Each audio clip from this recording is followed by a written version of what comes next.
नमस्ते, क्रिकेटनॉमिक्स में आपका स्वागत है। मैं हूं रोहित। आप देख भी रहे हैं और सुन भी रहे हैं। क्रिकेट की दुनिया में अक्सर ये बातें कही जाती हैं कि क्रिकेट के एक एक बॉल पे कुछ भी हो सकता है। ठीक वैसा ही नज़ारा देखने को मिला जब बात करें 172-73 का स्कोर जब कोई टीम चेस करती है तो वो किस तरह से उसे टेम्परामेंट के साथ करना चाहिए, वो लगातार आप मुझे लगता है कहीं ना कहीं एमआई से सीखना चाहिए और टीमों को।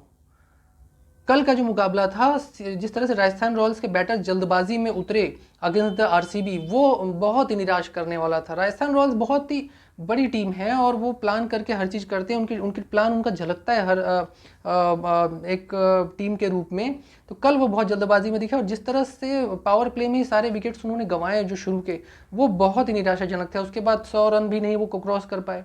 कल उसके अंदर ही वो पूरी टीम सिमट गई।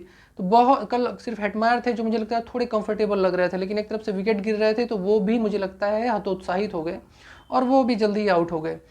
किसी का एफर्ट नहीं दिखा। संजू सैमसन हो, चाहे हेटमायर हो, यशस्वी जायसवाल जिस तरह से आउट हुए वो मुझे बहुत इंपॉर्टेंट लगा, क्योंकि यशस्वी जायसवाल को मुझे लगता है कि थोड़ी देर तक पिच पर रुकना चाहिए था।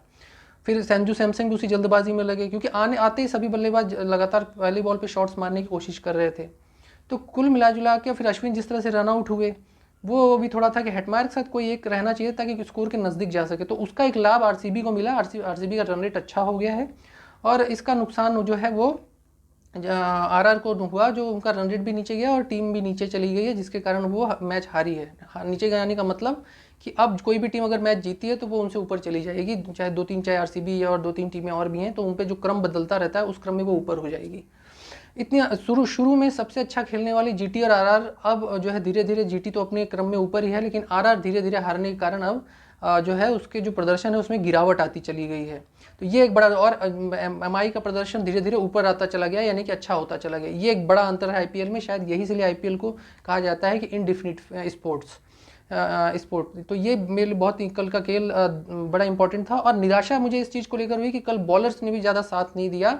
बात करें आरआर की, जिस तरह से ट्रेंड बॉलिंग करते हैं, शुरू में विकेट्स मिले लेकिन वो उस तरह का नहीं था। फिर उसके बाद बॉलर्स थे, यजुवेंद्र चहल से जो उम्मीदें थी, जिस तरह से और बॉलर्स से उम्मीदें थी, वो उस तरह का नहीं हो पाया।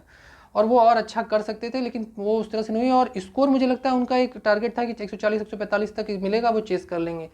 स्कोर 170 क्रॉस करने के साथ ही साइकोलॉजिकली जो है वो इफेक्ट पड़ने लगा आरआर पे, और जिसका एक बड़ा इंपैक्ट उनकी बैटिंग में नजर आया। सभी बैटर जल्दी जल्दी शॉट्स मारने के चक्कर में आउट हुए। मुझे लगता है पिच पर अगर वो सर्वाइव करते जिस तरह से सूर्य कुमार यादव करते हैं जब उनकी फॉर्म खराब हुई, तो और फिर उसके बाद वो अपनी फॉर्म को उन्होंने ज़बरदस्त तरीके से वापस लाए।